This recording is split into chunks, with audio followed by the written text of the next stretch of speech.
Hello दोस्तों, एक बार फिर से आप सभी का स्वागत है।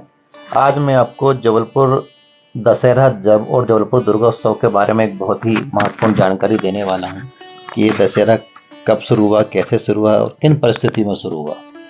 तो मैं आपको बताना चाहूँगा कि पूरे देश में रामलीला, दुर्गा उत्सव और दशहरा का जुलूस, ये एक अद्भुत और भव्य संगम शायद जबलपुर अकेले में ही मिलता है और कहीं नहीं मिलता। अब अपन बात करते हैं कि दशहरा शुरू कब से हुआ है।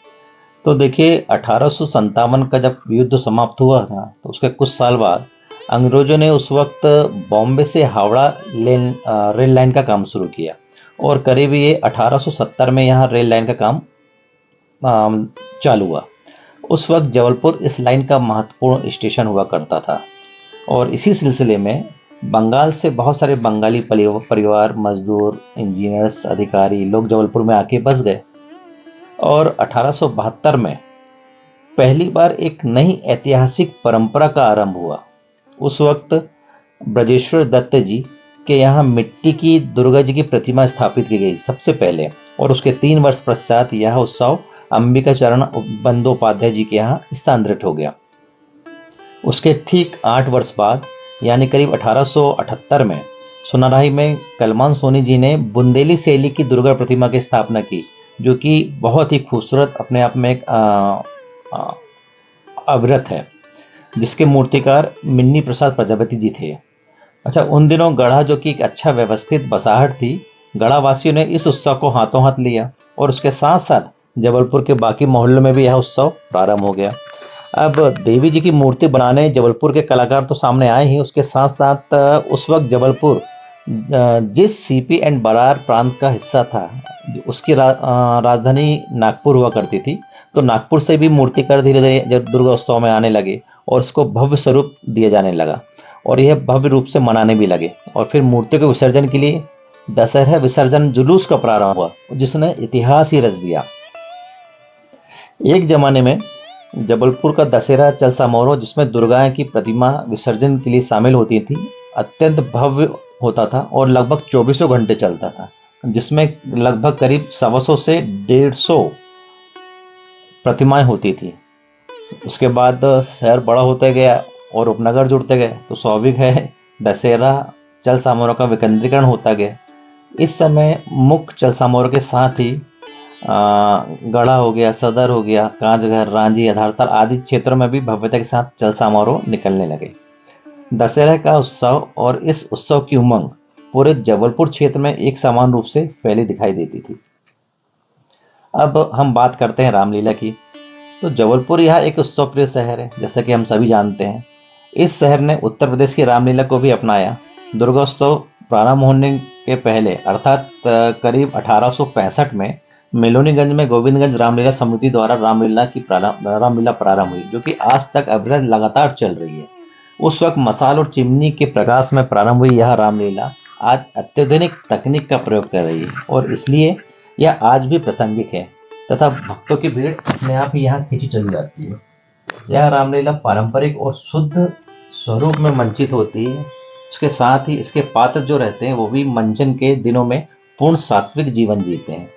और फिर गोविंद धीरे धीरे होने क्या लगा कि गोविंदगढ़ की देखा देखी गढ़ा, आधारताल, सदर, कामापुर, रांझी अनेक स्थानों पर भी रामलीला का मंचन होने लगा और उसी भक्ति भाव से यह आज तक लगातार चल रहा है। अब सप्तमी से लेकर दशहरे तक जबलपुर की रौनक, जबलपुर वासियों के उत्साह की कोई तुलना ही नहीं हो सकती। जबलपुर में लगभग 600 से 700 भव्य मूर्तियों की प्रतिष्ठापना की जाती है। पहले नागपुर के मूर्तिकार द्वारा प्रमुख उत्सव समितियों में मूर्तियां बनाई जाती थी, फिर जबलपुर के कलाकार धीरे धीरे मूर्ति बनाने लगे।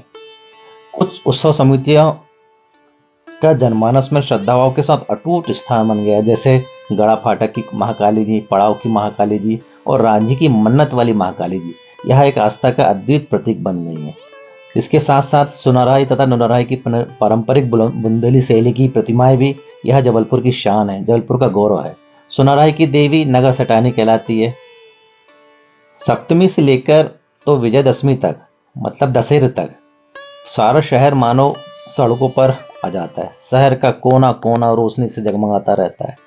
आजू बाजू के गांव वाले भी इस दुर्गोत्सव और दशहरे का आनंद लेने शहर आते हैं।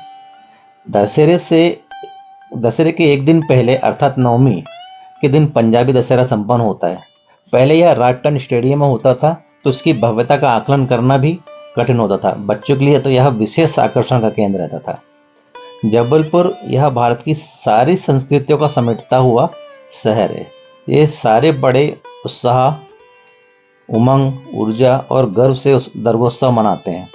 यहाँ सभी का उत्सव है, इसलिए एक ओर जहाँ गरबा चलता रहता है तो दूसरी ओर सिटी बंगाली क्लब और डीबी बंगाली क्लब में बंगाली नाटकों का मंचन चलता है। उसी तरह छोटा पोहारा, अदाड़ताल, गढ़ा, घमापुर, सदर, लोकल, गोलक, गोकलपुर और अन्य स्थानों पर भी रामलीला का मंचन होता है। तो दत्त मंदिर में मराठी समाज अष्टमी का खेल खेलता है। जिस तरह अलग अलग उत्सव समितियों की प्रतिमाओं का महत्व है, उसी तरह सुनरहाई और नौरनहाई की बुंदेली शैली की प्रतिमाओं का भी महत्व है। तो हम अभी बात करते हैं नौरनहाई, जो कि देवरानी के नाम से जाना जाता है।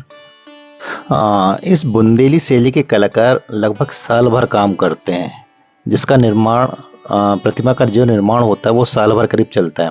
प्रतिमा का पटा जिसमें प्रतिमा रखी जाती हैं और प्रतिमा का साइज हर साल बराबर होता है, वो एक समान रहता है। देवी जी का जो श्रृंगार होता है वो शुद्ध सोने से किया जाता है। जितने भी देवी जी के जेवर होते हैं सभी असली शुद्ध सोने के होते हैं, जो कि बहुत ही महंगे रहते हैं। शेर से लेके उनके कान के, गले के हार जितना भी है सब कुछ शुद्ध सोने का रहता है।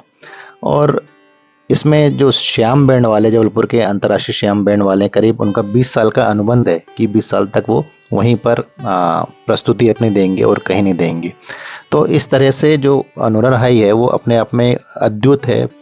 यहाँ के मुख्य चल दशहरा में सबसे आगे सुनरहाई और नौरनहाई की ही प्रतिमा रहती है, जो कि सबसे आगे रहती है और सभी का एक भावनात्मक लगाव है इनसे।